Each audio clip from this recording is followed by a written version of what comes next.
Very good. Louder.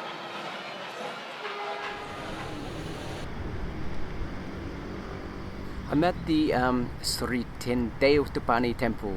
Sri Tendayuthapani Temple here in Singapore, and it's a Hindu temple, and it's Singapore is very accepting of different religions. There's the four main religions in Singapore: Islam, Hindu, Buddhism, and Christianity, and there's general harmony amongst citizens, and the government gives like each religion its fair treatment. From a public holiday, for example, point of view, everybody gets a day off at the various times throughout the year where special times are celebrated by each religion. I had to learn to say Sri Tendayuthapani quite a lot a couple of years ago, because I was very lucky enough to go on a bit of a journey which finished here. So me and a friend, we worked together, and we basically wanted to quit our jobs and go travelling, but realised we were probably too old and too poor, that was for sure. And I came here first, it was like on a stopover. It was nearly 20 years ago, and like Singapore was like exotic, like the sounds, the smells. It's since become quite gentrified, and it was what you thought of a typical Asian city: hustle, bustle, a little bit of pollution, never stopping, people on the street cooking food and whatnot. It's not like that anymore. It's quite built up, and there's good things about that, but I guess it's lost a little bit of its character in some parts. But we were thinking, like people come from far away to travel here.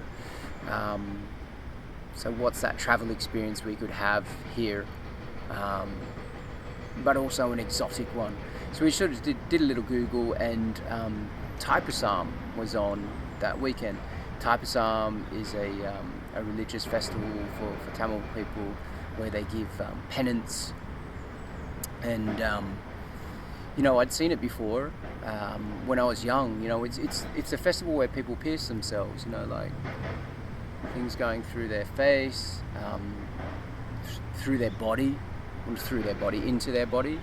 And I think when I was younger, I was kind of fascinated by it, but I sort of went on and got piercings and stuff, so I guess I like that type of thing.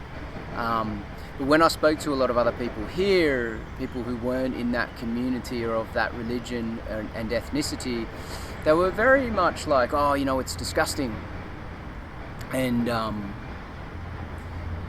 thought that was really sad, but obviously born from a place of, like, I don't want to say ignorance, but lack of education on the topic, and of which I lacked education on as well, but I did a little bit of research.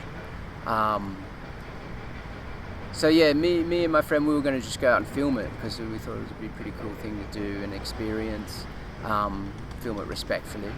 And then basically we made the decision on a Wednesday, and then it was, I think, Friday, I rang a friend and said, do you know anyone who's doing Thaipusam? And he said, ring this guy. So I rang this guy, and he said, ring this guy. And he said, ring another. 5 guys later, this guy, Stephen, who we'd never met, said, come to my place just after midnight, Saturday night, or the early hours of Sunday morning, and you can film it, you can go on the journey with us, which was like super cool of him, and like an amazing opportunity. It's the coolest thing I've done in Singapore for sure, and it's one of the coolest things I've done ever. It was such an amazing experience, and it was kind of at that point we can't just film it, like we need to like present it, because it's an amazing opportunity, and to do it justice, and two,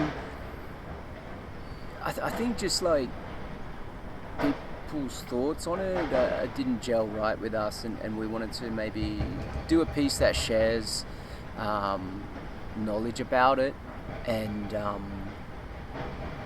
hopefully get people to understand it a little bit better. Thaipusam, an ancient Tamil festival where worshippers connect with Lord Murugan, the destroyer of evil, by carrying out acts of devotion.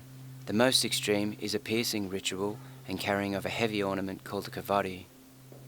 In Singapore, the kavadi is carried for 4 kilometers from Sri Tendayuthapani Temple to Sri Mariamman Temple. Kavadi literally translates as sacrifice over every step. We're here to meet Stephen. Yeah, yes.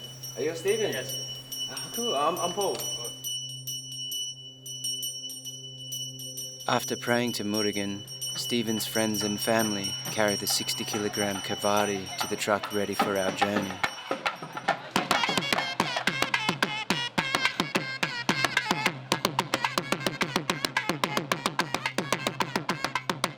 After 20 years' experience, Stephen guides others on their spiritual journeys.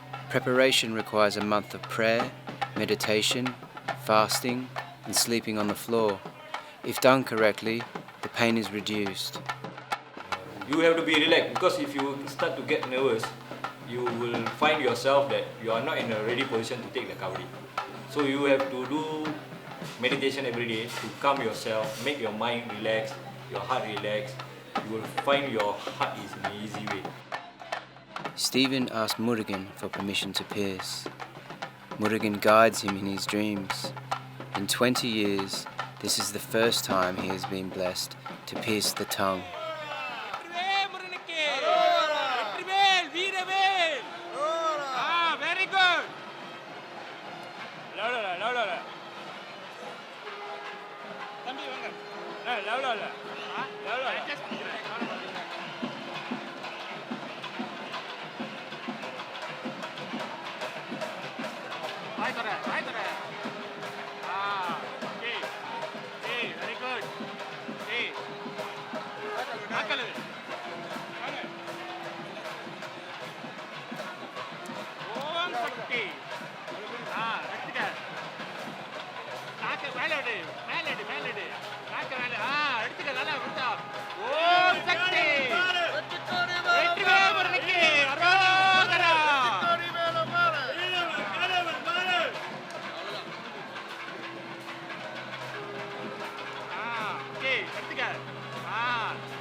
Very good. I mostly pray to Parvati and Lord Shiva. So anything, example in my married life, in my family problem, or even buying house or even buying property, I will ask them a permission. Stephen leaves the temple to start the 4-kilometer journey.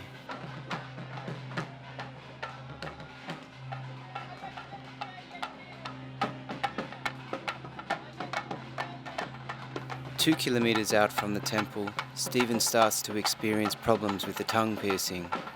Despite the discomfort from the piercing slipping down and the point of the star pressing into his tongue, Stephen carries on.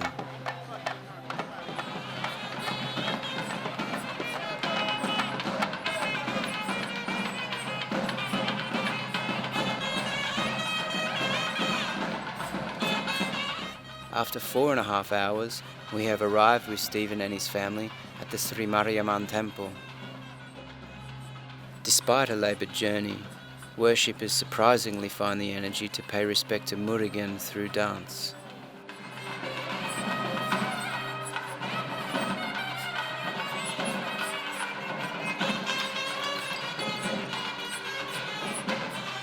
After giving his offerings to the gods, with the help of his family, Stephen removes the kavadi and facial piercings.